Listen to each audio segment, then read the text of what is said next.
Muhyiddin Chisti, Department of Mathematics, University of Tabuk.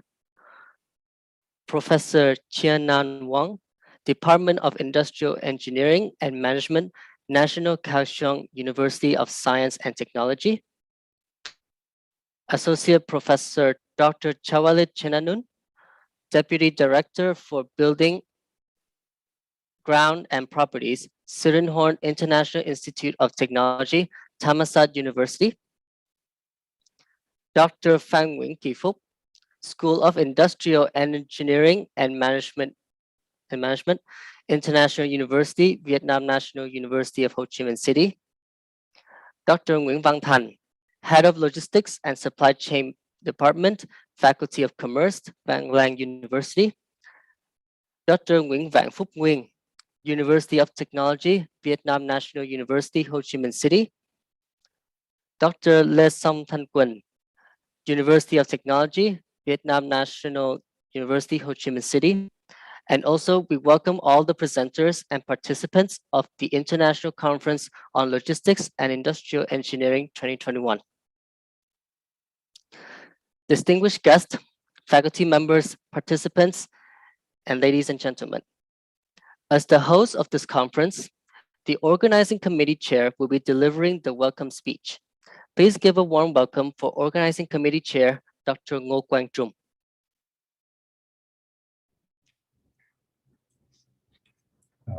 Good morning. Dear Mr. Trần Thanh Hải, Deputy Director General, Agency of Foreign Trade, Ministry of Industry and Trade of Socialist Republic of Vietnam, distinguished guests, ladies and gentlemen, this is an honor to have you attend today. It is with great honor to be addressing this speech as his Organizing Committee Chair. The Organization Committee appreciates the enthusiastic participation of the researchers, policymakers, industry experts, practitioners, and students from all over the country. In addition, we also would like to give a big thanks to the contributions of the Vang Lang University of Technologies, Vietnam National University, Ho Chi Minh City to be success on this conference. Vang Lang University aspiration to become one of the most admired young university in Asia by 2030.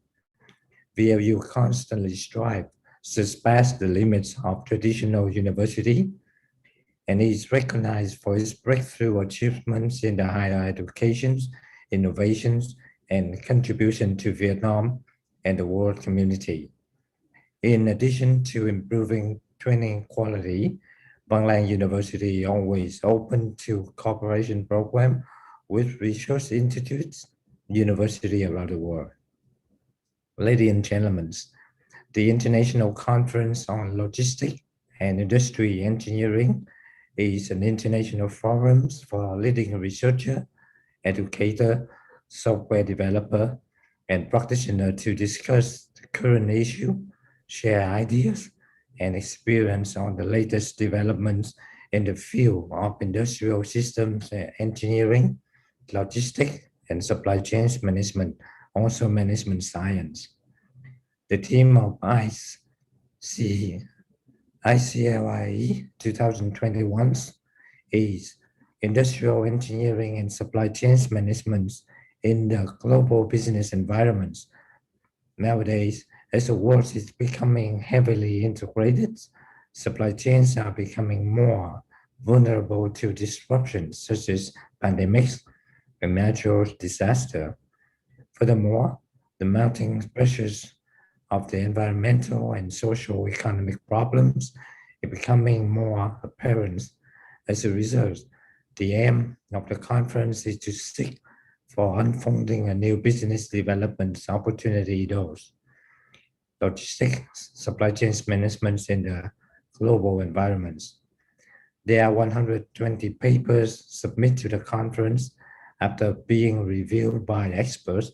71 papers were accepted to be public processing of ICLIE 2021.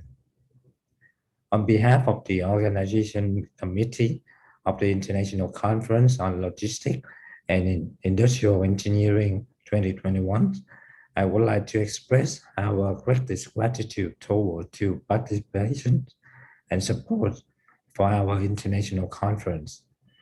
With the spirit of continuous success, cooperation, and coordination, I hope we can continue to receive your support in the future conference. Thank you very much for listening.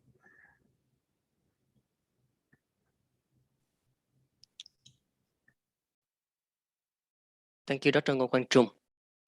Today, we are also honored to welcome a special guest, that is Deputy Director General, Agency of Foreign Trade, Ministry of Industry and Trade of the Socialist Republic of Vietnam, Mr. Trần Thanh Hải. Ladies and gentlemen, please give a round of applause to Mr. Trần Thanh Hải.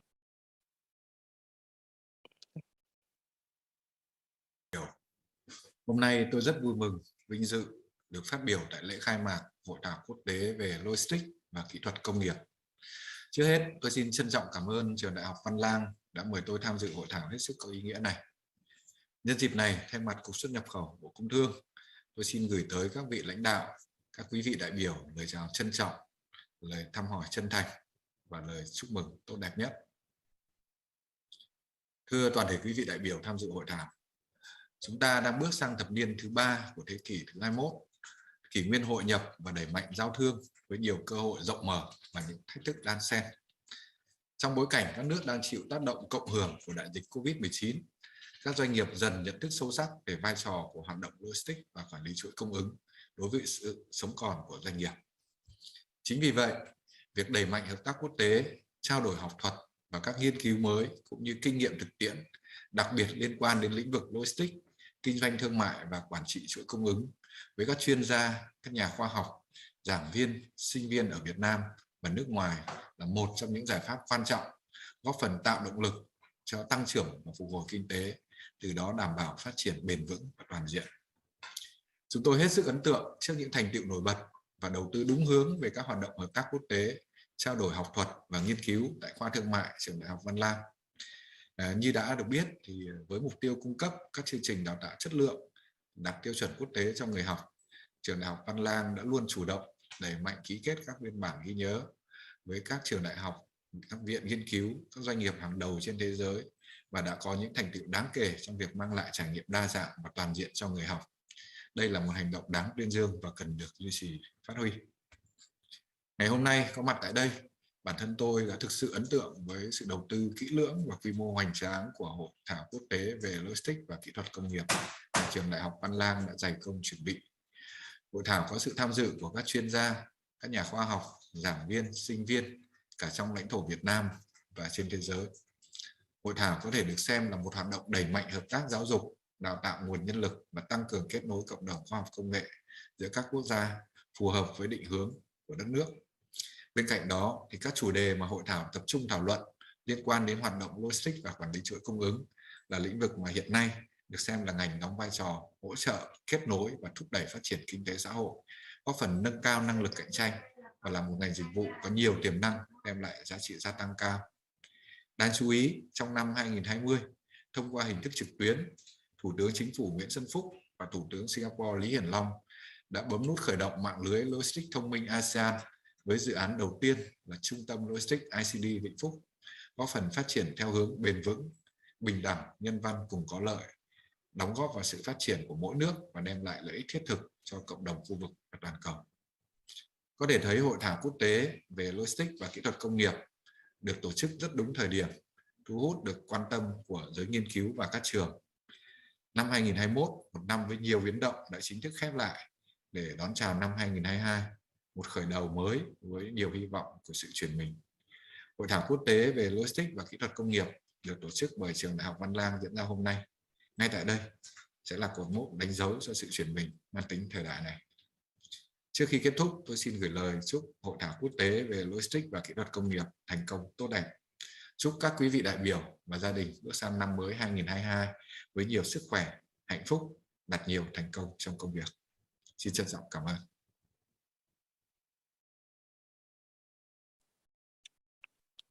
Thank you, Mr. Trần Thanh Hải, for your speech. Ladies and gentlemen, it is our honor to have distinguished speakers who have dedicated the research in logistics and industrial engineering field. We would like to give a warm welcome for our keynote speakers today. Firstly, we will hear from Associate Professor Dr. Chawalit Chenanun, Deputy Director for Building, Ground and Properties, Sirinhorn International Institute of Technology, Thammasat University. Secondly, we'll hear from Professor Jianan Wang, Department of Industrial Engineering and Management, National Kaohsiung University of Science and Technology. And finally, we'll hear from Dr. Phan Nguyen Kỳ Phúc, School of Industrial Engineering and Management, International University, National University of Ho Chi Minh City. We are going to now hear the first session of our keynote speaker. Please welcome Associate Professor Dr. Chawalit Chenanun to deliver his keynote speech.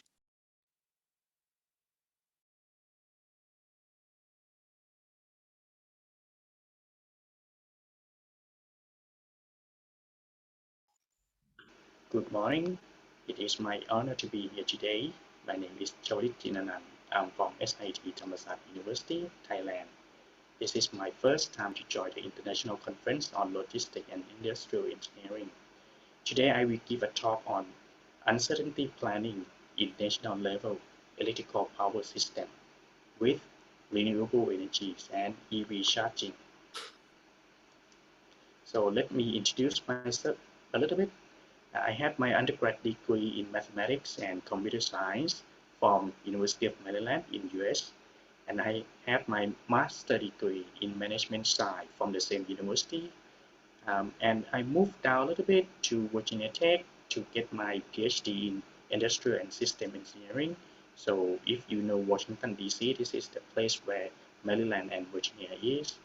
And then I moved to work in SIT in Thammasat University in Thailand. And I get a chance to visit Japan Advanced Institute of Science and Technology and Tohoku University. We have some collaboration together with these two universities. And also we join to give some lectures in Ravensburg Weingarten University of Applied Science and University of Applied Science in Munich.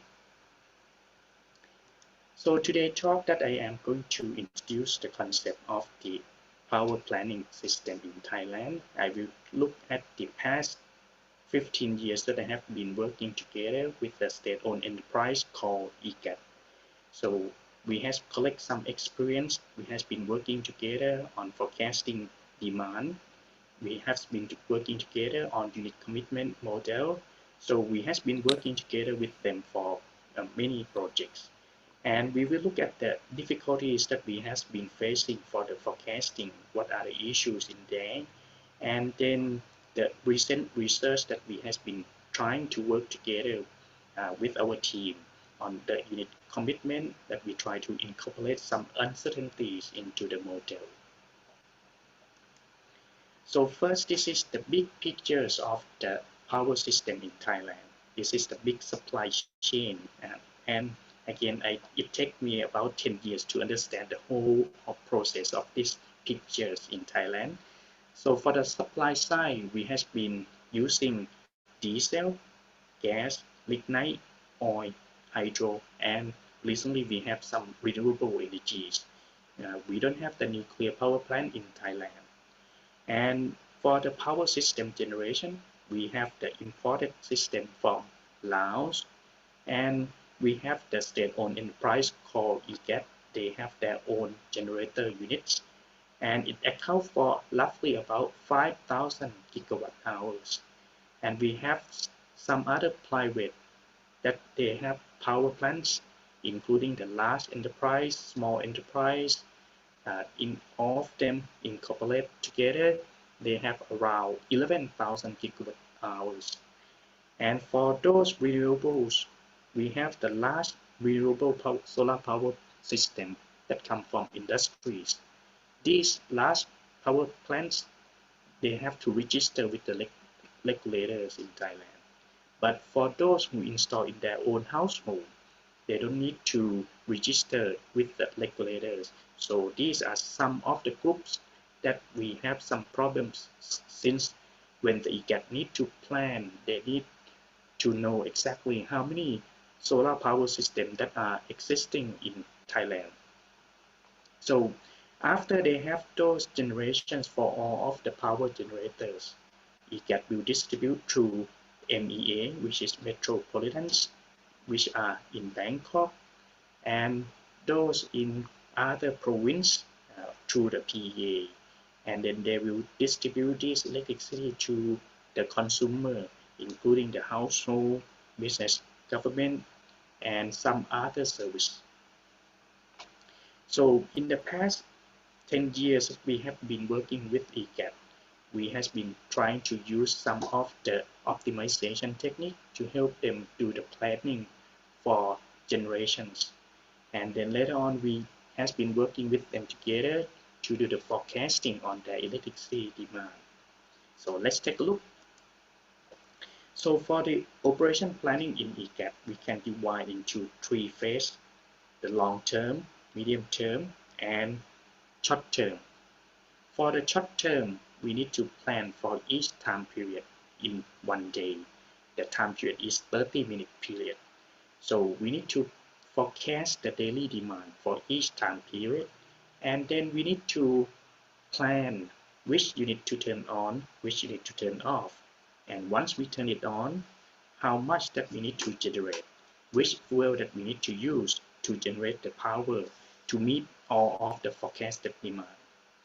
For medium term, we need to make sure that we forecast the demand for each day, and we need to prepare the fuel for all of the generators that we plan to use them. So we need to decide which one to turn on, which fuel that we want to use for each day. And also we need to plan for the preventive maintenance. Some power plant unit need to take down to have some maintenance for a few days or a few months. For the long term, EGAT need to plan which power plant need to take off from the system and when to start building up the new generators units. So in our talk today, we just focus on the short term and medium term. Now, in the first project that EGAT approached to us and worked together, they has been planning on the generations. When they first do the planning, they normally use the Excel to do the planning. They need to decide which unit to turn on, which unit to turn off. And once you turn it on, how much generation that you need to produce, and which fuel that they need to use. In the past 15-20 years ago, they don't have so many units available in Thailand. But now in the current system, there are more than 200 generation units. So they decide to use some of the mixed integer linear programming to help them making decision faster. So they come approach with us, asking us to help building up the mixed integer linear programming model. So the main objective on this planning, they try to minimize the fuel cost, minimize the startup cost, delivery cost, and some penalty cost that we need to include to make sure that the model is working. And the most important constraint is we need to make sure that we meet the demand. So we have the demand constraint, we have the forecasted demand, including the energy demand, the peak load demand, and then once we turn it on for each generator unit, we have the operational constraints. You have to imagine that we driving a car. The generator is similar to the car. Once we turn on the engines, we need to warm up the engine for some certain period. Once we warm it up, then we can drive it up to the maximum speed. So we have the minimum spinning and maximum spinning that we can generate from the power. And once we turn it on, we need to keep it on for some certain period. We call it as the minimum uptime. Once we turn it off, we need to make sure that we keep it down for some certain period. We call it as minimum downtime. So these are some operational constraints that we need to make sure that we include into our model. some of the constraints, it took us many months in order to write up that simple constraints. And we have the fuel constraint. For the fuel constraint, we need to consider that each generator unit, they can select many types of the fuels. Mostly there are up to 3 types of fuels, or just normally they have 2 types of fuel that they can select. They can either select one of them, or sometimes they can combine all of them together. And once they select it, they need to make sure that these generations can use up to some certain levels of the fuel in each unit. And this is some example of the monthly plan for the unit commitment. So we need to have the forecasted load demand. In each day, we need to forecast the total energy load. And then we need to forecast for all of the days in 1 month. For example, in this picture, we have 31 days. And for each day, we also need to forecast the peak demand. In this case, for each day, we will have the peak load demand. And once we have this forecasted demand and forecasted peak, we need to decide which unit to turn on, which unit to turn off. For example, in this picture, the blue one, we turn it on, the white one, we turn it off. And once we decide to turn it on, which fuel that we need to use. And once we turn it on, we also need to consider them to turn it on for the whole month. And in each day, we need to consider the pattern of the load on each day. We know that the peak load is very high. So if we don't have enough fuel or enough generator, we are not going to have enough generations to meet the high demand. So we have some of the shortage happen in the planning. So this is some example of the monthly plan. Again, there are turret power plants in Thailand. There are different types of the power plant, such as thermal power plant, combined cycle power plant, simple cycle power plant. Each type of power plant, they have many types of fuel that they can use. Either use diesel, or sometimes they can use gasoline, or sometimes they can combine them together. Okay, and once they use it, they need to specify that what are the maximum amount of the fuel that they can use. For the daily plan, they are very similar to each other. Instead of having 1 day, we need to plan for the whole period in each 1 day. So we have 30-minute period on 1 day. So the total, there are 48 periods that we need to plan. So the problem gets bigger, more complicated, and we have similar constraints such as the generator operational constraints, and we add up additional constraints such as spinning reserve constraint. The spinning reserve constraint is the reserve or the amount left over that we can generate. Once we turn on the generators, we can generate up to some certain level, and we have the maximum amount that we can generate, and the leftover that we generate to the maximum is the spinning reserve for each generators. And we need to make sure that we can keep this reserve enough to take care of some of the fluctuations in the forecasted demand. And the same constraint that we also have the objective function to minimize the production cost, which is mainly the fuel cost, minimize the startup cost. We also have the transmission cost, because in Thailand we have 5 regions: the northern regions, northeast, central regions, metropolitan regions, and southern part. So we have the transmission line from each zone.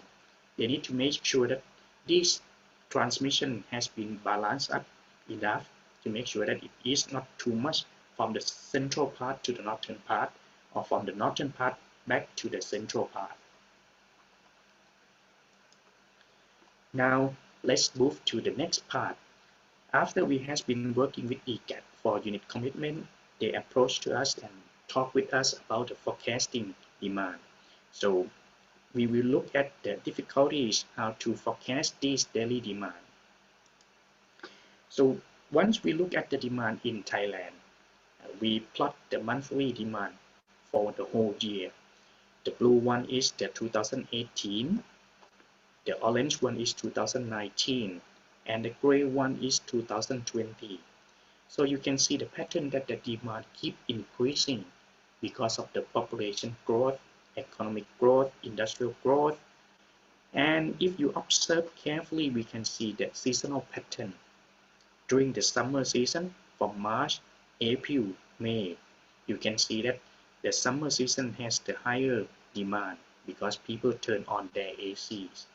And once it moved to the rainy season, from July, August, September, the temperature start to drop down.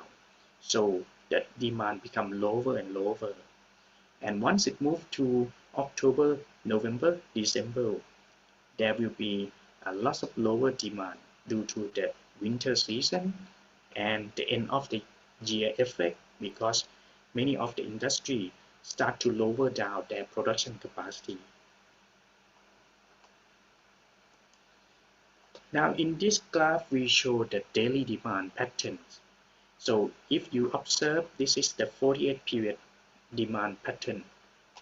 We have the pattern from midnight, people sleeping, and then it starts to be cooler and cooler, so the demand get lower and lower.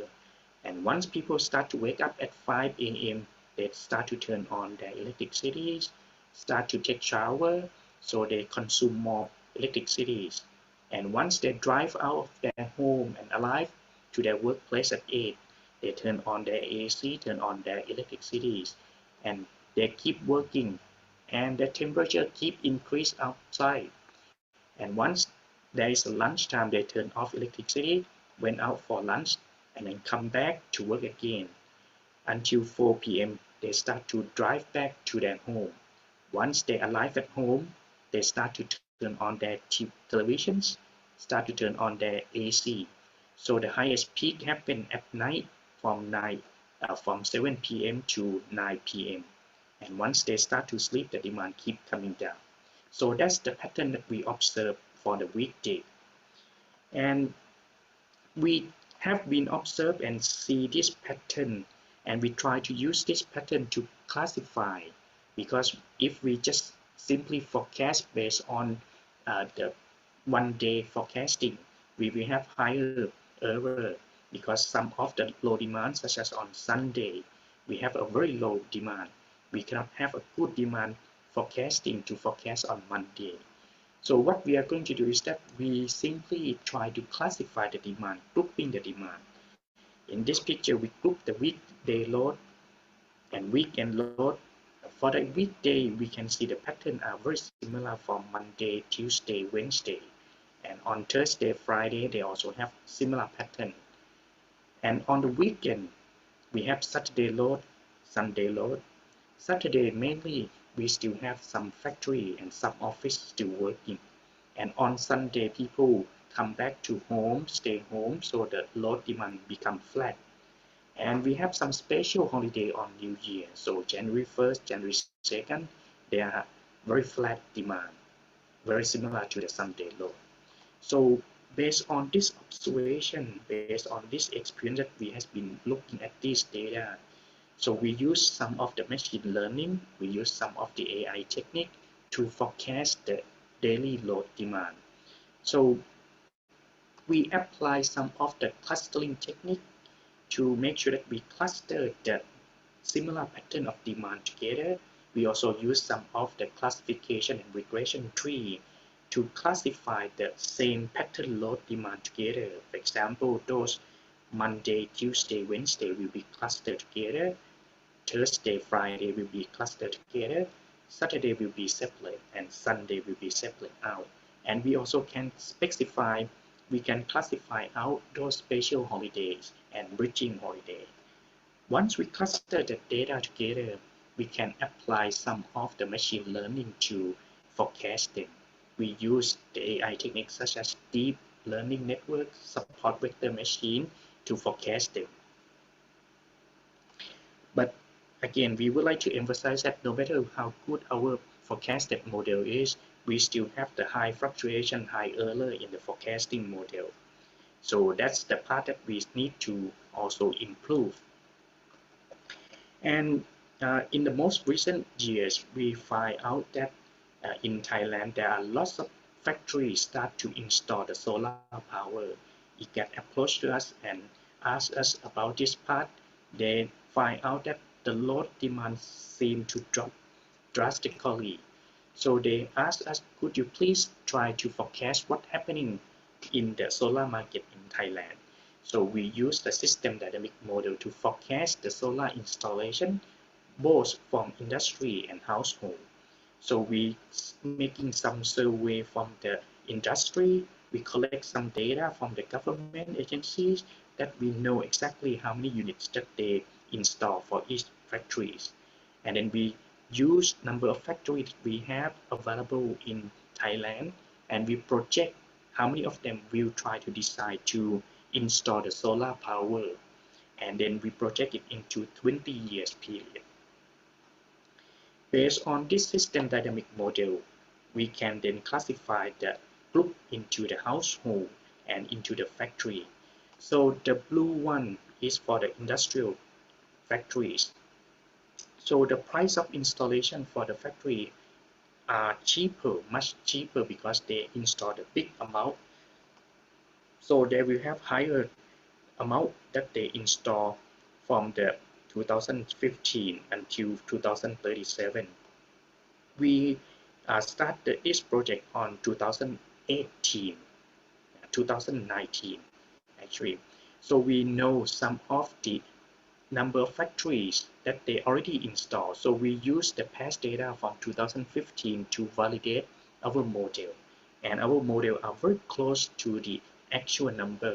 And then we project it out from 2020 to forecast the growth from both industries and from household. And if you observe carefully, the price of installation from the industry are cheaper from the household. And once at some certain part, the amount of the price are feasible for both industry and household to install. And in recent years, we start to also see that the number of EV car coming into Thailand more and more. So this EV car will be the higher demand on the electricity, on charging.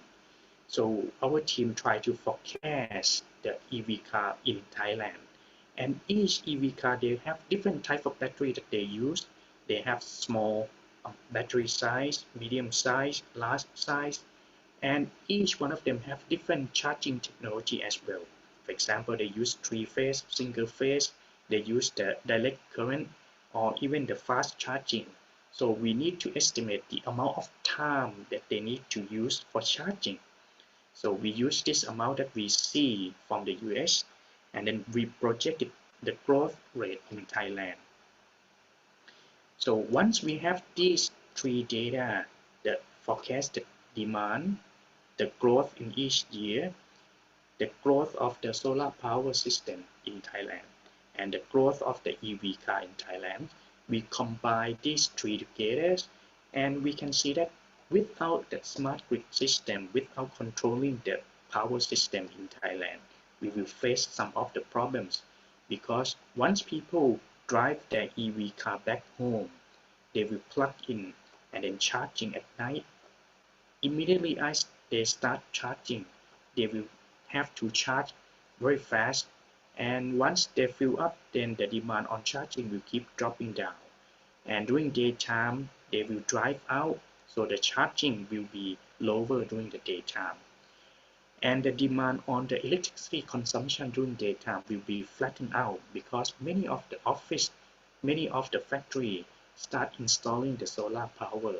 So the demand on the daytime will be flat. So with this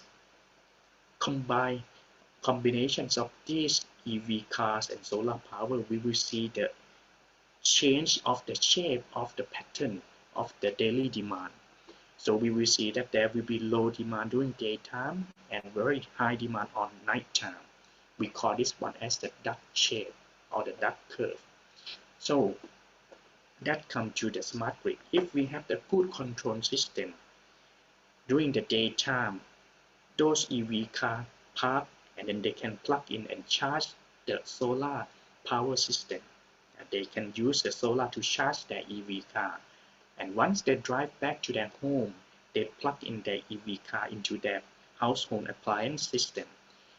Then for all of electricity that they use at night, it's coming mainly from the EV. That will help the system such that the demand will become flat. With this help, then the power system will be much more stable. So with these combinations of these demands, these both from daily demand usage, the renewable energies, and EV charging, all of the forecasting demand, we still know that we have some high fluctuations. So we need to revise our unit commitment. In the past, we simply used the daily unit commitment with the deterministic demand. And we also have the monthly unit commitment with the deterministic demand. We both use the mixed integer linear programming to control this system. So now we try to incorporate the stochastic demand into this unit commitment. So first, when we use the stochastic demand on the daily unit commitment, if we use just deterministic, we just use the average forecasted demand. But actually, there are many possible scenarios that we can generate up and down for the generation units, for the demands that we have. So we need to make sure that we cover up all of the possible scenarios of the demand that we generated from the forecasted demand. But the problem is, even just deterministic unit commitment that we have, it only takes 3 minutes for solving this problem. So this is fast enough for the planners to make a plan and see the different type of scenarios.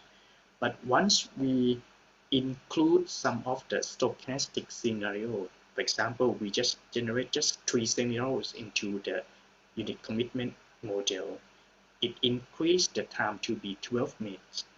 And these 3 scenarios will be 3 additional constraints.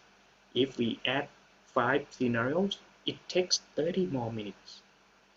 But if we increase 3 scenarios for each time period, it takes more than an hour to solve this model. So it becomes longer and longer and too long, not feasible for the planner to do it. So what we are going to do is that we propose the fuzzy model to simplify the solving time to have it very fast enough and good enough for the planner to help them making decision that very good enough. So for the fuzzy model, we don't need to generate all of the possible scenarios, but we just solve the lower bound, solve the upper bound, and combine the results into the fuzzy models. So in this case, we bring in our deterministic unit commitment model, and then we still use the same decision variables on unit status, power productions, on some other constraint, for example, generator operational constraint, spinning reserve constraint, and then for some of the stochastic demand, we simply modify it to be fuzzy constraint. And then with this, we can solve the third model as a fuzzy linear programming model. By combining this technique, we just solve only 3 models. We just solve only the lower bound model, upper bound model, and the fuzzy linear programming model. And for the monthly unit commitment, the most important part that we have facing the problem is that the price of the electricity, we need to forecast the price from day 1 to day 30. So there are the price fluctuation will keep increasing more and more once we forecast further down the period. So we need to find a way how can we include this uncertainty of the price into our model. So in this picture, we see that when the planner was during the planning period, they need to forecast the price, the fuel price, and they need to forecast for 30-day period. So once you forecast further away from the current time, the error will keep increasing. So we need to find out how can we incorporate this high fluctuation in this error into the model. So we propose to use the fuzzy model in the monthly unit commitment. So we again try to solve the lower bound of the price, upper bound of the price, and then solve the fuzzy model. So in this case, the model will incorporate the price uncertainty. We have the fuzzy mixed integer linear programming for solving this problem, and the model behavior will try to select the fuel such that it has lower fluctuation in their price. For example, in this case, if some fuel has the high fluctuation, the model try to avoid that part. Okay? And again, the fuzzy model is very simplified model, but it gives fast and good enough solution. We spend only just solving 3 models such as lower bound model, upper bound model, and fuzzy mixed integer linear programming model.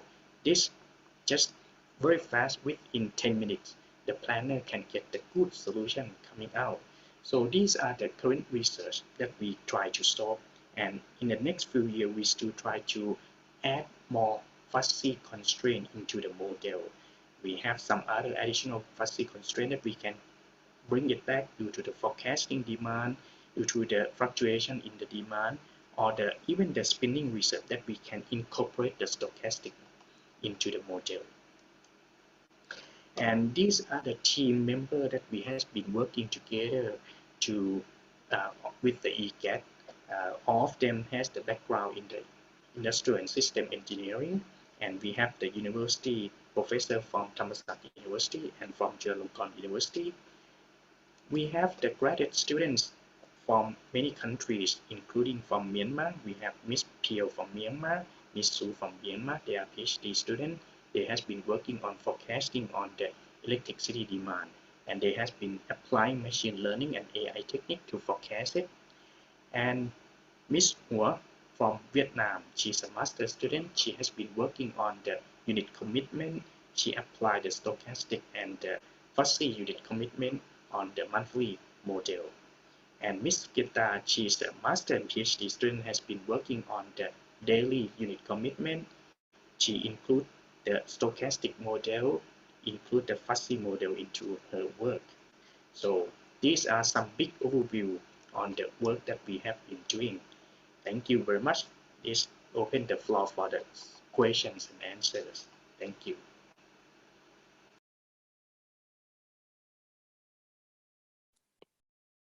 Thank you very much, Associate Professor Dr. Chawla Chinanun, for your speech and for your sharing your expertise in the session. I would like to now invite Professor Gulam Muhyiddin Chisti, Department of Mathematics, University of Tabuk, to discuss about this topic. Please welcome Professor Gulam.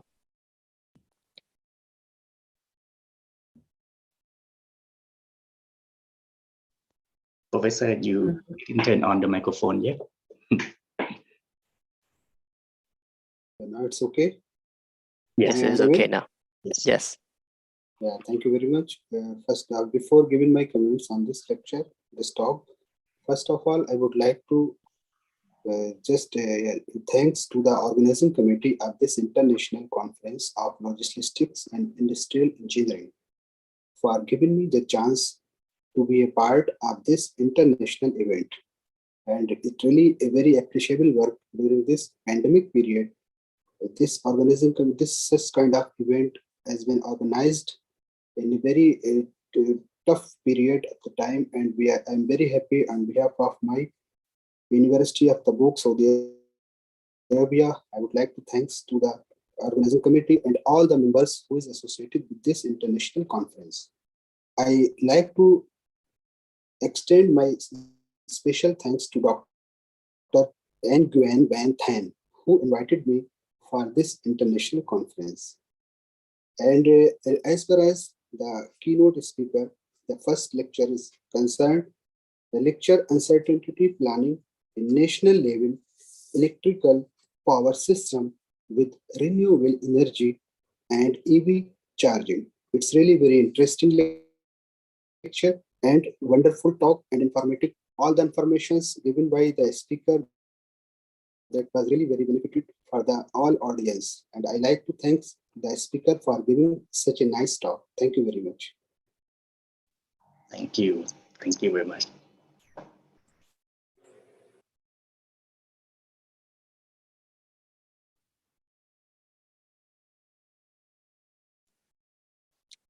Okay, thank you, Professor Gulam Muhyiddin Chisti for sharing your insights.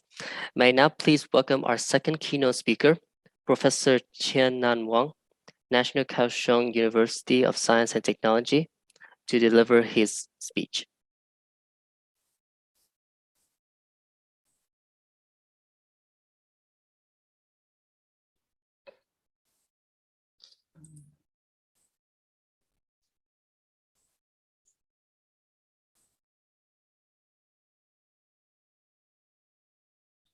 Okay, good day, Chairman, distinguished guests, and ladies and gentlemen.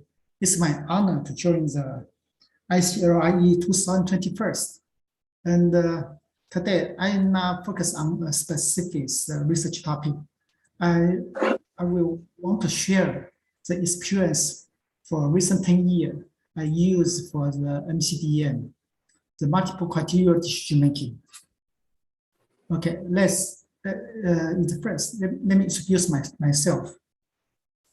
Right now, I have around 150 papers for the SCI and SSCI, and also around 50 patents. And recently, just based in the Stanford University of World top 2% scientists. I'm working for the National Kaohsiung University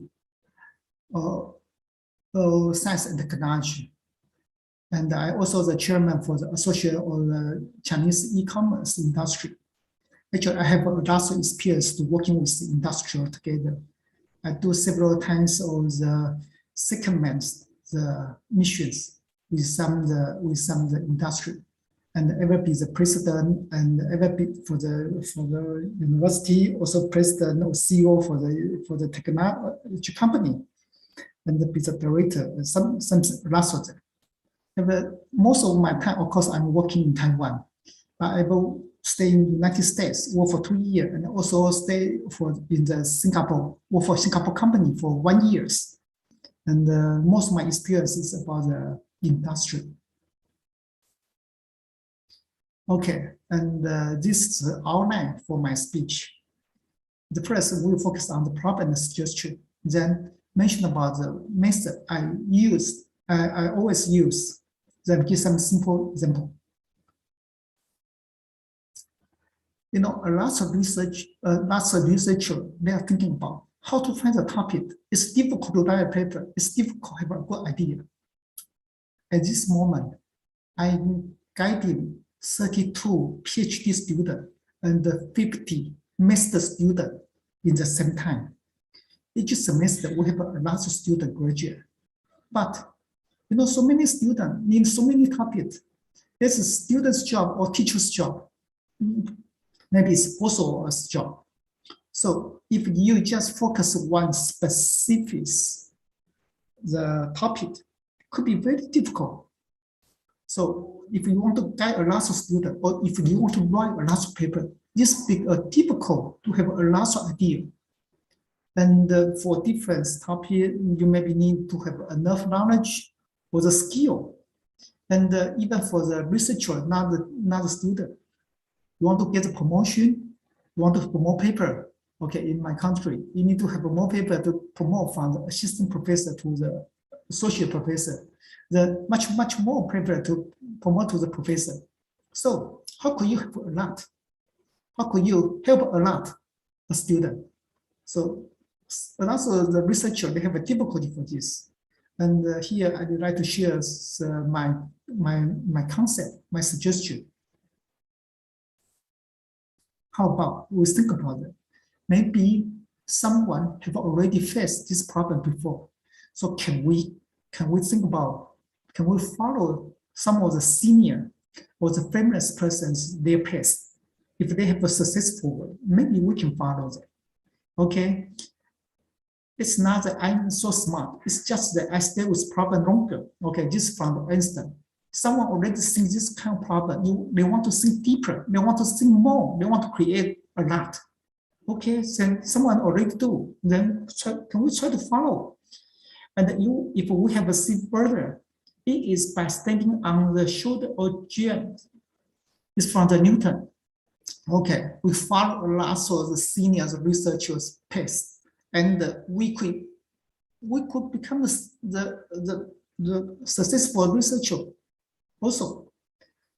Nearly every problem has been solved by someone somewhere.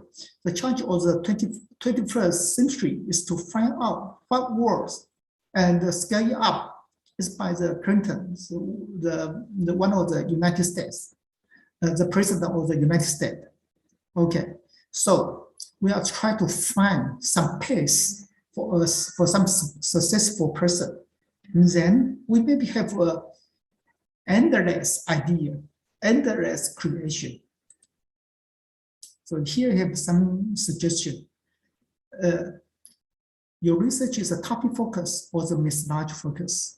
You know, if you focus on, for example, you focus on the human resource, you need to know human resource very detailed.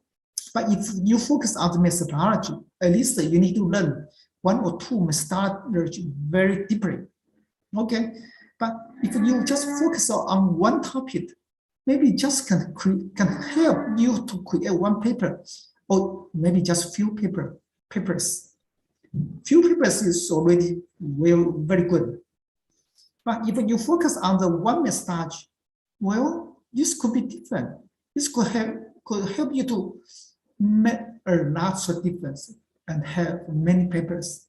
Just for example, a lot of the management business person, they are learning, they must learn the statistics. Okay, statistics can use for several different kinds of industrial, different field, different problem. So how about this way? Can we focus one or several methodologies very well and try to apply it to the right place? So that's why in recent 10 years, I and my team, we do this way. We combine several methodology and together and for different industry. So this way can help a lot of students. They can graduate and they also have a lot of the creation. And I have three different kind of field. That most of them I use the MGDN. So the MGDN, multiple criteria decision making. If we can combine with the AI together, well, I think this kind of way can continue maybe for 20 or 30 years longer and endless the creation. But however, when you want to do this, you need to learn and master proper methodology. You need to learn it and know how to do it and do it well.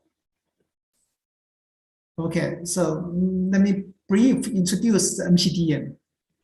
The MGDN is almost decision-making problem can deal with multiple objectives and criteria. Okay, and the MGDN including MODM and MGDN, all is objective. A is the attribute. But it could be difficult if you are in this field, you already understand. But some of the people, they are not in this field, then we will have briefly introduced. The MODM is multiple objectives decision making. Is to find out the set or non-dominant solution from the infinite solution. Okay, and according to multiple conflicting objectives. Well, MGDN is different. It's the best solution. You try to find the best solution from the finite set. One is from the infinite, one is from finite set. Or alternatives. Of course, each evaluation, including a lot of different kind of criteria. And that's about the goal, objective, criteria, phase tree, and alternative. Just not important. MCDN, the overview, is a roughly overview. It's including the MODM plus MADM. And this is the roughly, so it's the easy way.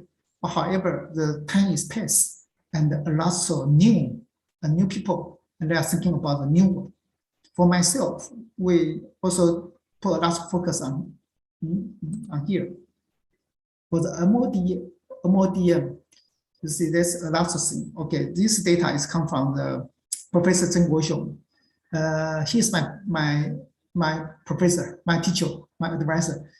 He's already retired for several years already. Okay, and the multiple opportunity decision making, actually you can combine several different kinds of work. So we combine with the gray theory together, DEA together. Okay, DEA is a Lasso models.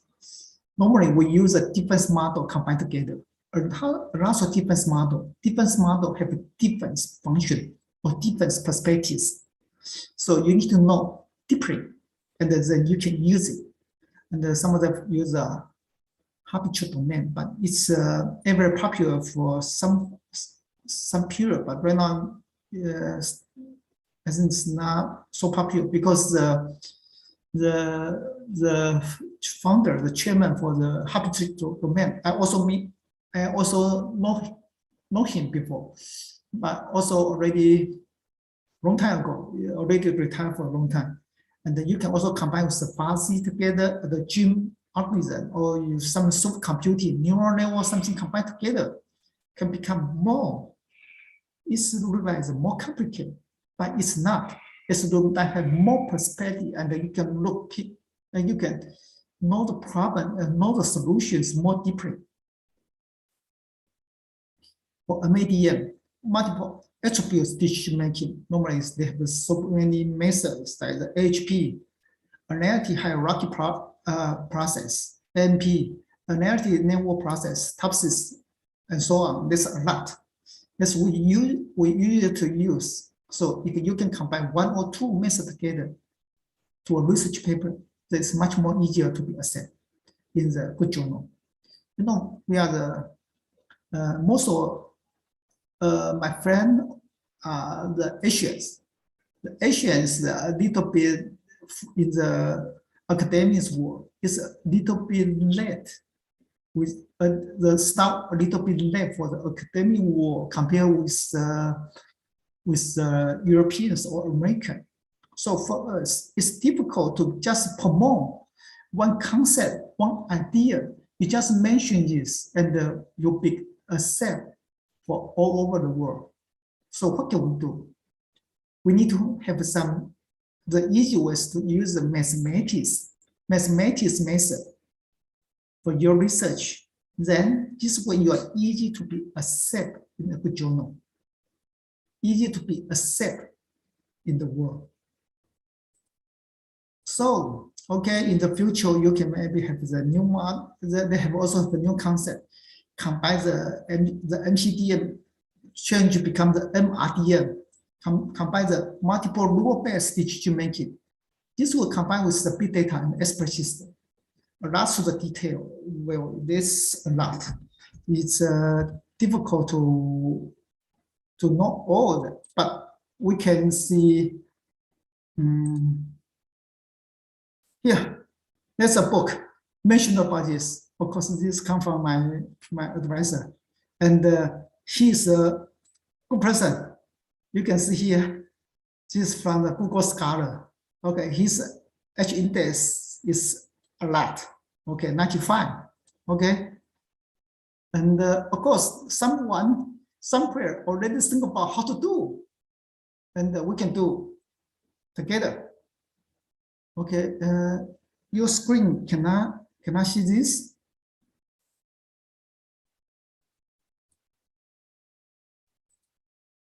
Okay. We see your screen. We do see your folder screen, yes. Wait a moment. Okay. Anyway, it's from the Professor Zheng, GH Zheng, and you can also search this from the internet. And he made the books. And let's see what is MCDN. Let's give a simple concept for start from MCDN. You know, for example, you want to buy a car. but you have many choice. Okay, so that's a multiple criteria choice. You maybe need to consider about the price, consider about style, brand, speed, reliability, fuel economy. Yes, that's right. Normally, all decisions like this way. You maybe consider several different factors. Each one is one factor. Some of them called the factors, some of them called the criteria. The decision making is always this way. It's not just one purpose. You're not just looking for the lowest price is better. No, no, no. You maybe consider that. Some of the famous brand, the good quality car, then you may be want to pay a little bit more money to buy them. Okay, there's a real situation here. For your decision making, normally you consider with several criteria. This kind of way is called the MGDN, multiple criteria decision making. Then we have some suggestion, and we have a lot of successful case. So the first one is a two model in one methodology. You know, you want to learn a lot of methodology. Sometimes it's difficult. Okay, each methodology spend time. And of course, it's possible, but you need to spend more effort. So my team will use a DEA, data environment analysis. It's can integrated index among the different units with multiple factors or inputs and outputs. So you consider for different factors together, and the factors they're separate to input factor and output factor. So they will have a large model. Right now, as I know, the DEA have maybe more than 70 or maybe more models in the world. However, some of the model maybe not well, but some of the model is very good. So we have some model we always to use, and the ROSE model already help us to publish so many high quality papers. So this is our typical way. So we are thinking about for the DEA, the major function for DEA is performance evaluation. So the topics could be in the field of performance evaluation, but we can also use DEA to do the DEA's purpose to do the comparison. So when we do the comparison, we may have a chance to do the selection, make the choice. Okay, so we arrange the story become the partner selection. So you can combine different industry for do the performance evaluation or partner selection. You can use just one model or several models together. Okay, and the result is use the performance ranking or the supply chain partner selection or strategy alliance partner selection or merge and acquisition the target selection. So sometimes like this way is a combination. Well, you may have a chance to have a lot of students to graduate, and they can become a lot of help, become the school teacher, and use this method can promote till become the professor. For example, like we can use a semiconductor manufacturing industry, and we do the performance evaluation. We can use a super SVM model, okay, and do the performance comparison. Okay, the same, you can change it again. We use a semiconductor manufacturing industry, and then we do the partner selection. And the partner selection, we can use like the Matrix or the Windows. They have data for several years, and they will find the supply chain partner. So during this kind of combination, this could have a lot of endless the idea to industry, help many different kind of industry. Okay, this is one of our paper. Okay, this paper is for two models with one methodology. Okay, we use the DEA. The paper is published in the Price Science, the SCI Q2 journal. The title is the selection of structural analysis for IC packaging and the testing in industry. With DEA resembling comparative evaluation. So our focus is the IC packaging and the testing industry. Normally, you find important or hot topic.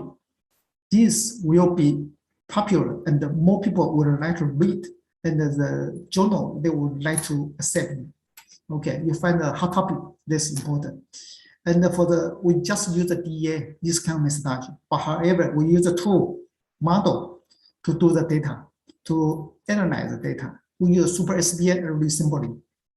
And finally, we try to do the strategy analysis. So it's kind of topic for the strategy analysis in a hot topic bit sales amongst the industry. This is our research procedure. Normally, we will do a research procedure to let the readers understand this. And this is kind of one of our results. The original, the target company is in this, the red one. Okay, but when they do the strategy analysis, they can become the close to the middle is better. So just after, you see the green is after. So when they do the strategy analysis with difference, the company, so they have a difference ranking. Okay, this is the ranking. So this is easy to tell. And this kind of result, easy to tell and easy to be published. And it's meaningful for the industry or also for the academy. The last research paper is only for research. It's useless for the world and for the industry. But we are different. We try to have some help. Okay, and really meaningful for the industry. Help a company to find your partner and to make you better. Here's the way, the simplest way. We use a two methodology. Okay, we use a focus methodology and the DEN. We use the gray statistics, neural network, soft computing. We combine two together. So we get some old data and use the focus method become the future data. And the future data, we use DEN to do the comparison. Okay. And this way, we'll have several papers together. We have several papers together. And this is another paper from the Journal of Air Transport Management. It's a partner solution approach for strategy analysis the global aerospace and the defense industry. So we get the data from the global. So here's the maybe typo. We are get the data for the aerospace and the defense industry. Normally, this is the hot topic. This is the hot topic. And we do the strategy analysis. We use two methods, use gray prediction and the DEN. Okay, we use these two together, and we also get a good result. And this is the example for two methods. And this is in the sustainability. Okay, this is the SCI and also SSCI journal. And the paper is the integrated approach to evaluate the solution green logistic provider for sustainable development.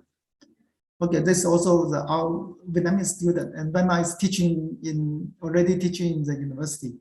Okay, we use this and do the productivity analysis. And of course, you can combine so many papers. Doing this kind of combination, then you can combine so many papers together and to have more idea. Okay, this example for so many papers, so many methodology together. This paper is in the energies, and it's SCI journal. The multi-criteria decision-making approach for the solar power plant location selection in Vietnam. You see, this way we can have a solar power location selection. We can have a wind power location selection. We can have hydrogen power selection. So there could be have so many ways. Okay, this is the method, and also cooperate with the researcher in your university together. And we focus on the topic for the renewable energy for the solar plant. And we use the DEA, RZHP, and the TOPSIS. Three methods combined together. A little bit complicated doesn't mean difficult. A little bit complicated just means you have more deeper perspective to find the solution. And this is easy to be accepted or to be recognized in the world. Okay, and this is another example. This is published in the IEEE Access. It's a local location optimization or wind power. Okay, use the DA and the fuzzy MGDN. Okay, that's also the case in Vietnam. So we have a lot of this kind of way, and this kind of way have a lot of result and it's endless. Okay, actually we already my team we already have a lot of paper already. The hint for the researcher. Okay, we have some more hint for the researchers. This is from the Steve Jobs, from the Apple's founder. The Apple's core value is that we believe that the people with passion can change the world for better. So, the passion. If you really have a passion, you really want to do it, then you do it well. But the passion is first important. Okay, just a job. I'm so tired. I'm so busy. I need to take care of family. I need to do this. I need to do that. So difficult. So you cannot do it well. You need to have patience. You find the happiness in this field, then you will do it. Okay, and this from the Thomas Edison. The genius of 1% inspiration and 99% the perspirations. You not only need to have a patient, you need to work hard. Actually, not work hard, work smart, and work deeply. Okay, it's important. Just the gift come from the heaven. No, you need to create by yourself. And this is from the Confucius. I heard and I forgot. I see and I remember. I do and I understand. It's just like the Nike slogan. Just do it. Okay, when you think too much and you don't do it, still useless. Just do it. Okay, that's my sharing. Thank you for your attention and have a brilliant future.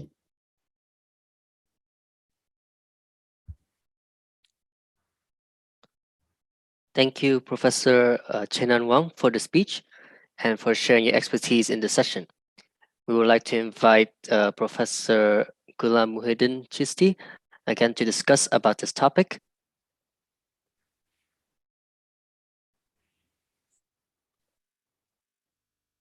Thank you very much for the invitation. And this is really very interesting and very nice talk by Dr. Chia Nan Bang on the multi-criteria problems and applications in a different aspect. Here, you apply the multi-criteria decision-making problems in the many different fields. And I really very appreciate his talk. It is very interesting. And I am working actually in the fuzzy aspect, the decision-making problems in the fuzzy aspect and soft computing and soft, also the working different aspect. But this here, he used the Tops's method. Tops's method techniques for order preference by similarity to the ideal solution. You can also use the different and other methods. He also discussed in a very excellent way. I really appreciate his talk and I wish him all success. Thank you very much for your nice talk. Thank you. Thank you, Professor Ghulam, for your insights. Finally, we would like to invite Dr. Phan Nguyen Kỳ Phúc for our third keynote speaker.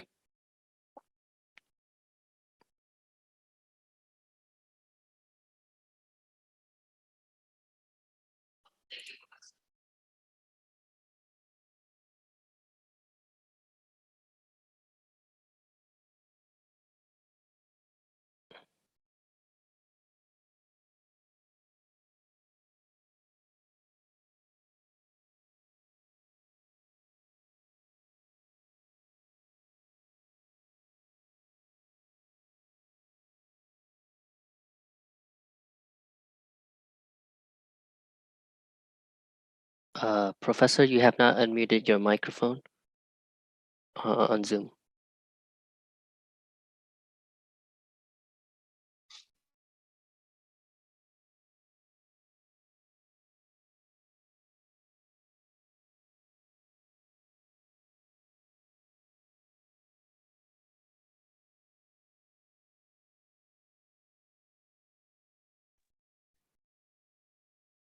Yeah. So good morning, ladies and gentlemen. So first of all, I want to say thank you to the Bangladesh University who already organized the conference. So it's my honor to be the keynote speaker in this event. So here, first of all, I would like to talk about my current research. It's about a mass meta heuristic for two-stage stochastic programming for order allocation and production learning. So here, first of all, I want to say a little bit about the motivation of this research. So here, this research comes up from the motivations of the apparel industry, especially for the case of the seasonal apparel industry. So here, we know that for the case of the seasonal fashion, for example, the winter apparel, usually that the manufacturer, they cannot wait until the winter to manufacturing the cost or some the clothes.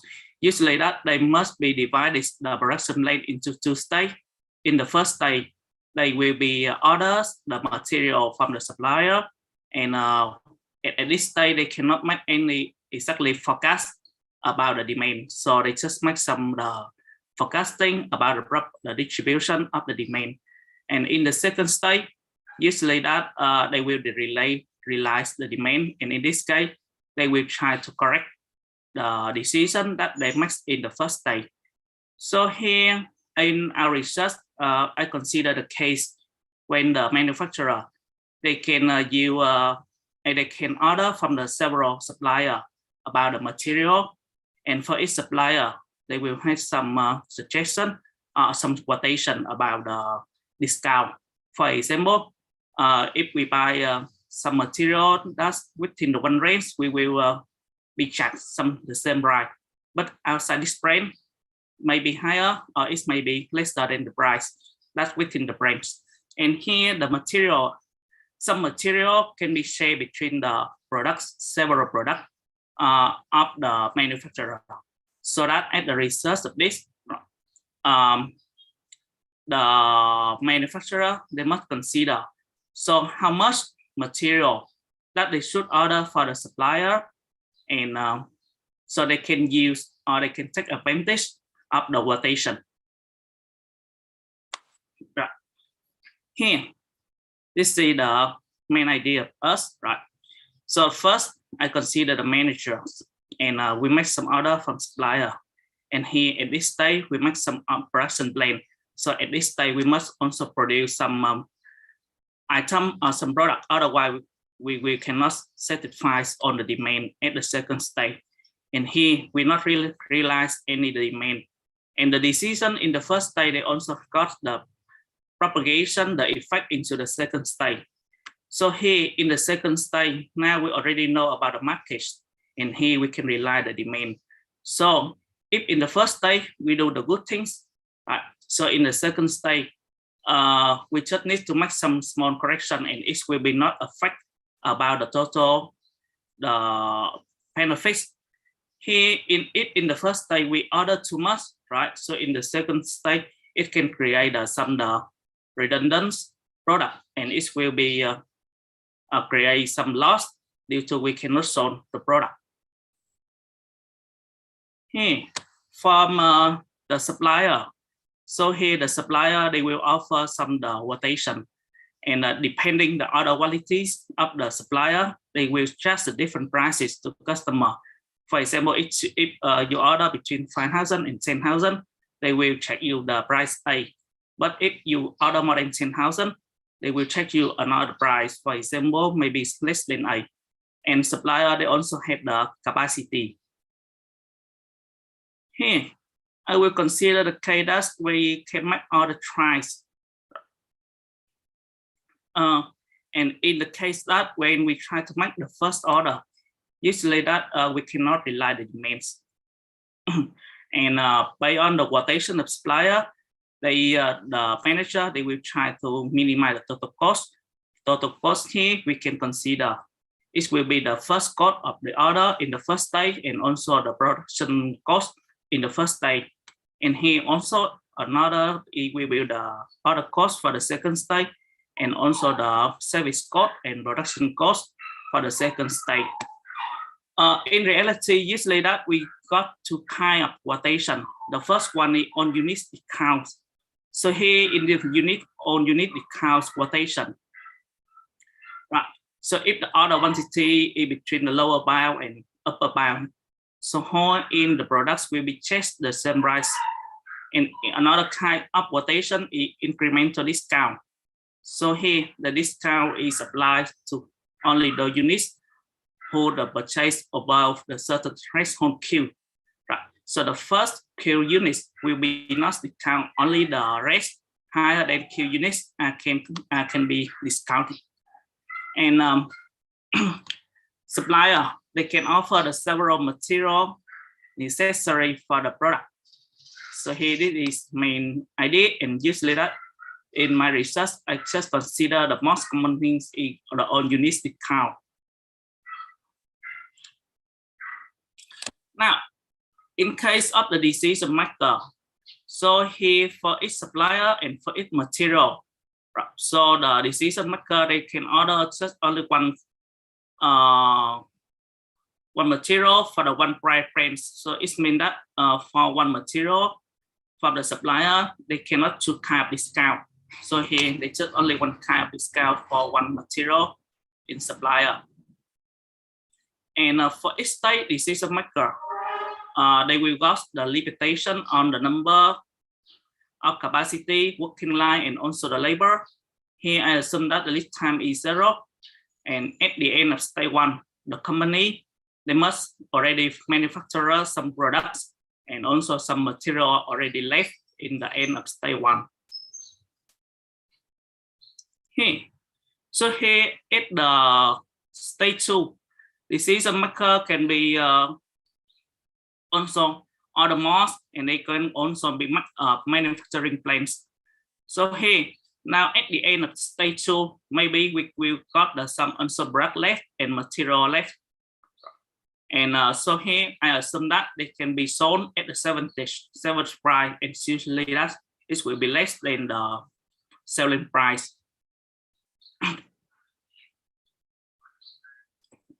And here I consider the two main things from the decision maker view.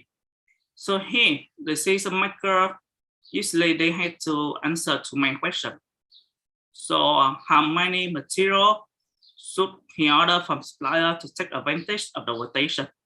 And how should the production plan be scheduled? Now, the decision can be formula like this. Right.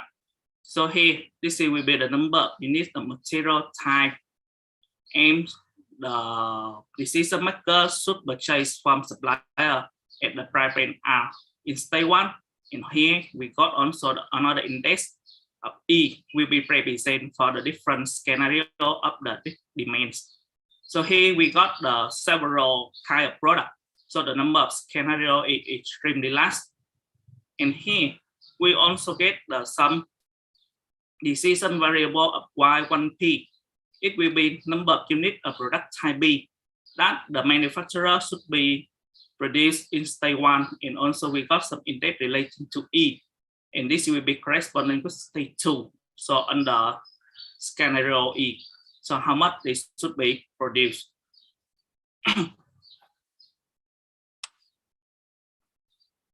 Right. And for the math model, so I will be consider the objective of minimize the expected total cost of stage 1 and stage 2.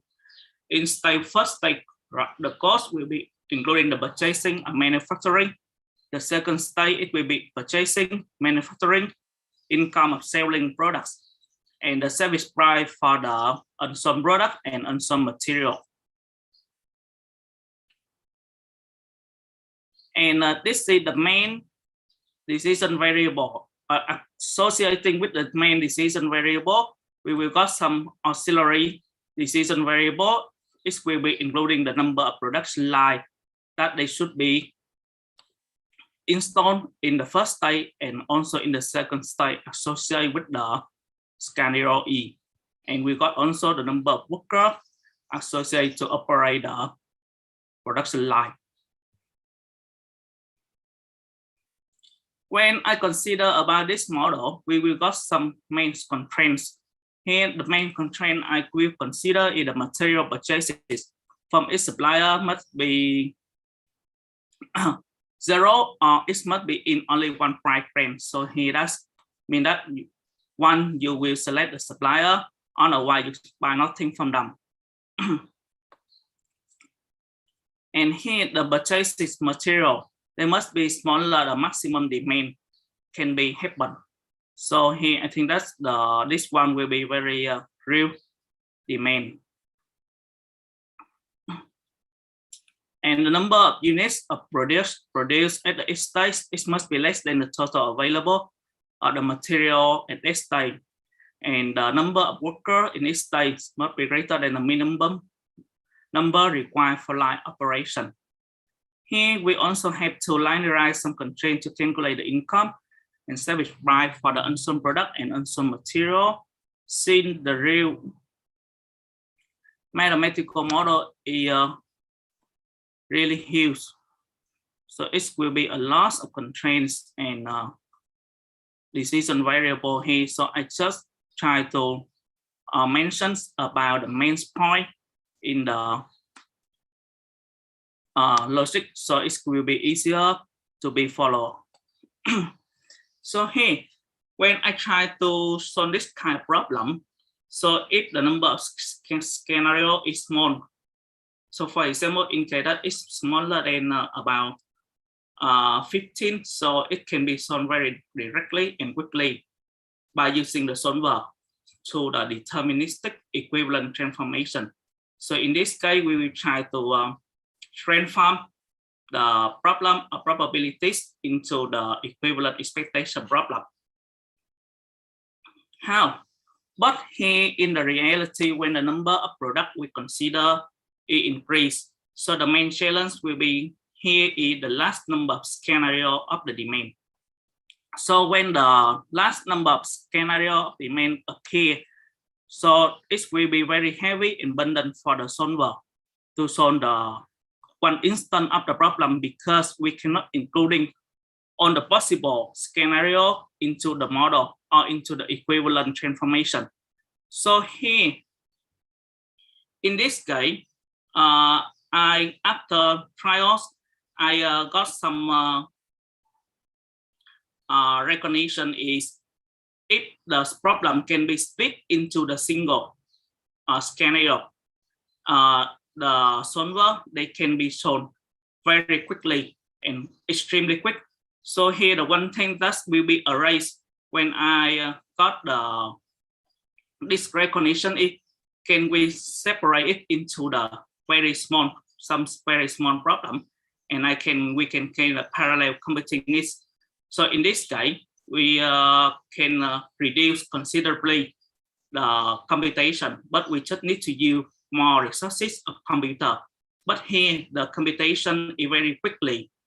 So in this case, even the computer is not really good, we can still utilize it to support the computation.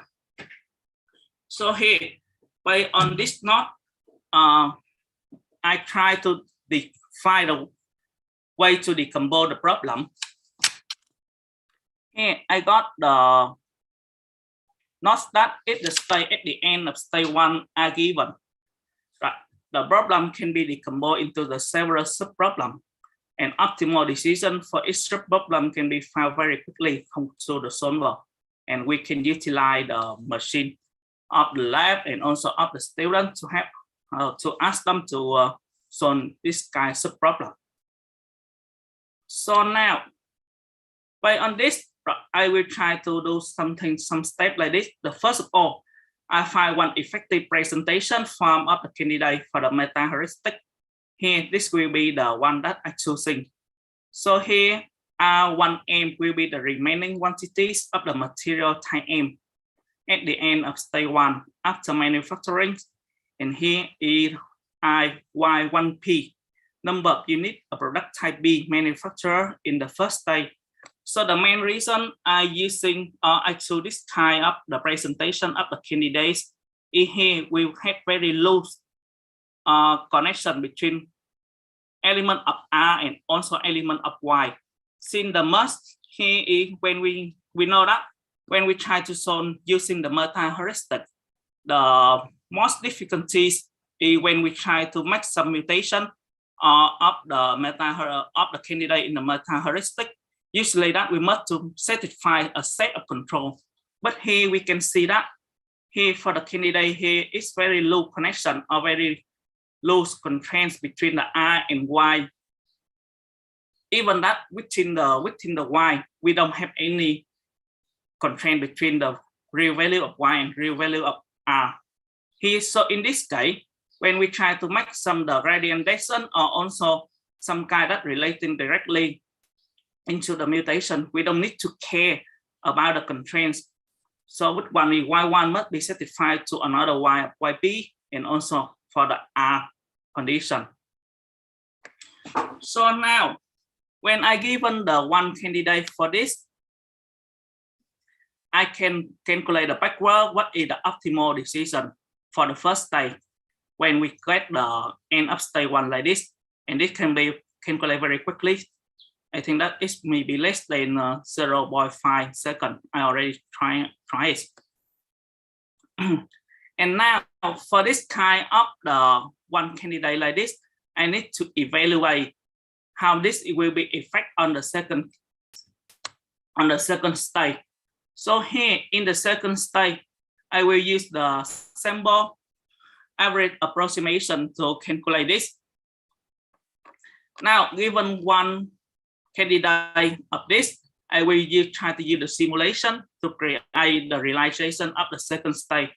And here, when I got one candidate of this and also the realization of the second stage, I can ask the solver to solve it quickly. So here, now it will be very equivalent that in the traditional approaches, we are given this one and also the realization of the domain in the second stage, and we try to solve it by using the methods that we are created. But here, sometimes our methods is not as good as the solver. So here I use the solver directly to try to solve by given this in the realization of the second stage. And by using several computers to calculate it parallelly, I can expect it. I can estimate the expected optimal value for one presentation of R1 up to here for R and Y. So in this case, I can evaluate. So given this one, so what is the optimal values for the one end at the end of one stage like this at the end of stage 1.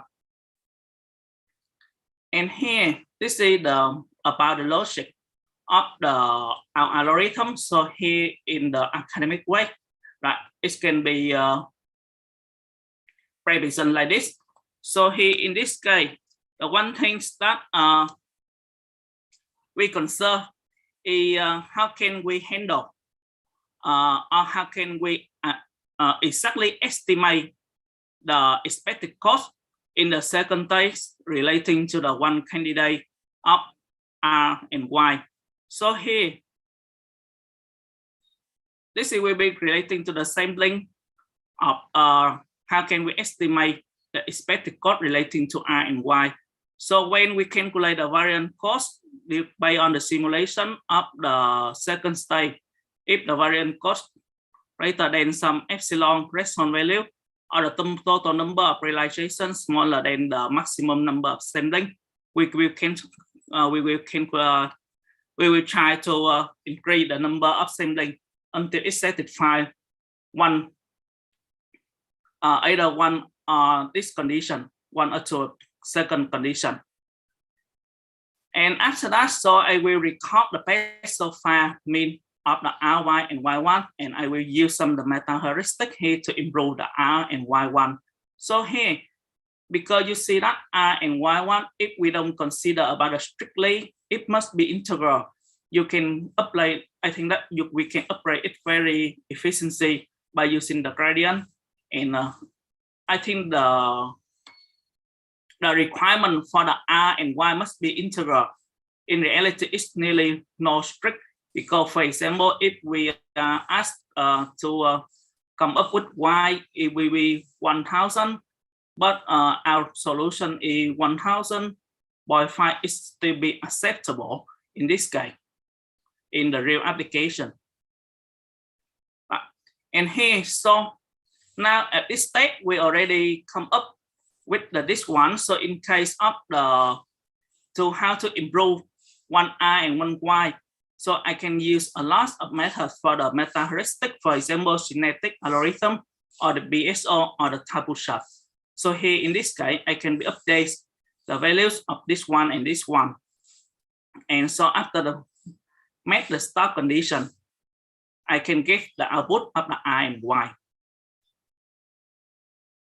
So here, I consider the two-stage stochastic linear programming for the order allocation and production learning. So in the small case or in the small scenario, it will be easy to follow by transform it into the equilibrium form. But here in case that the number of scenario is really large, I use the mass meta heuristic to and the sample average approximation to make the parallel computation. Right. And so here, this approach is aimed to utilize the computing of the solver, and also it can be help us to speed up the calculable set, especially in the case of the two-stage when the number of the scenario is really large. And here, this is the end of my presentation. So thank you for listening. Yeah.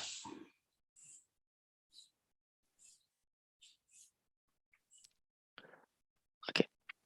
Thank you, Dr. Phan Nguyen Kỳ Phúc, for sharing your expertise in the session. We would like to invite now again Professor Gulam Muhyiddin Chisti to discuss about this topic. Thank you very much for the invitation. Thank you, Dr. Phan Phuc, for this nice and informative talk. It was really an interesting lecture. Really, we all enjoyed it. Thank you again to the speaker. It was really a nice talk. In addition, I would like to thanks to the organizing committee for giving me the chance to be a part of this international event. Thank you very much. Yeah, thank you.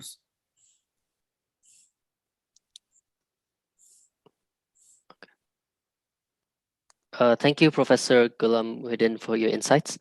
Ladies and gentlemen, that is the end for our keynote session. We would like to now invite again Dr. Ngo Quang Trung, Organizing Committee Chair, to deliver the thank you remarks. Please welcome Dr. Ngo Quang Trung. Thank you, Professor. On the behalf of the Organization Committee of the International Conference on Logistics and Industry Engineering 2021 and Bangla University, I would like to thank you to distinguished guests, professor, researcher, policymaker, industry experts, practitioners, and students from all over the countries. Thank you for your contributions and support to make this conference a success. Because of the pandemic, we cannot meet in person to share knowledge and common interests in logistics, supply chain management, and industrial engineering. But I believe we still have the benefit from this conference, even though this is an online event. I look forward to your continuous support, cooperations, and coordinations in the 2022 conference at Bangla University. For the upcoming new year, the year of tigers, I wish you good health, good happiness, and prosperity. Thank you very much. Thank you, Dr. Ngo Quang Trung, for your remarks. We would like now to invite all members to turn on the webcam so we can take a quick memorable photo for the conference.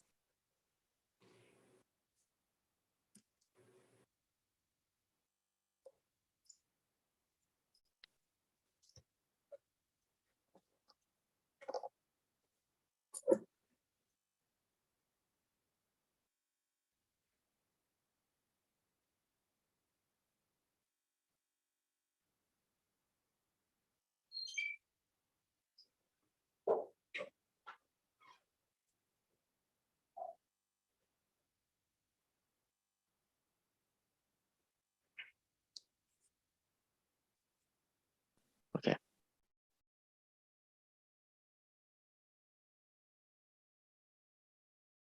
Thank you, everyone.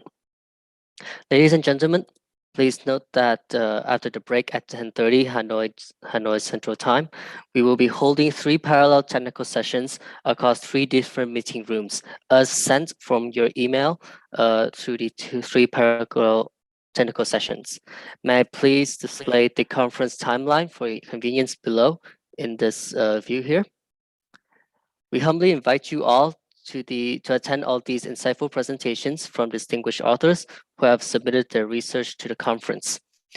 Once again, on behalf of the Organizing Chair Committee, I would like to thank everyone to attend this opening ceremony and to attend the keynote speakers here today. We will now transfer towards the technical sessions of the conference. Thank you again for attending the open ceremony and wish you all good health in the future ahead. Thank you very much.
On behalf, we'd like to thank everyone for attending the event. We have displayed the 3 technical parallel sessions in the link in the chat. I would like to confirm if you have seen the links as shown.